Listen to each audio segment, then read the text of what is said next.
Grey colour మీద చక్కటి ikat style design వస్తుంది. సంబల్పూర్ అంటే తెలుసు కదా, ఇక్కత్ స్టైల్ డిజైన్ వస్తుంది మనకి.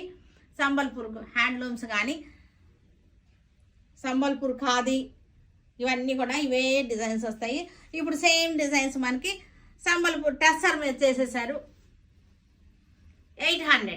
చక్కటి డిజైన్, బ్యూటిఫుల్ డిజైన్. ఇది మంచి డస్టీ కలర్స్లో చక్కగా ఉంది. ప్యానల్ మధ్యలో సెంటర్ ప్యానల్ వచ్చేసింది. సెంట్రల్ ప్యానల్ వచ్చేసింది. కింద వచ్చేసరికి ఏమో టెంపుల్ డిజైన్ వచ్చేసింది.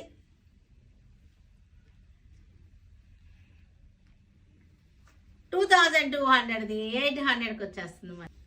Grey and black, grey and black. ఇది వీవింగ్ కాదు, యాక్చువల్గా మనకి వీవింగ్ వస్తుంది. మామూలుగా మన హ్యాండ్లూమ్స్లో అయితే వీవింగ్ వస్తుంది. ఇదంతా కూడా ఇది వీవింగ్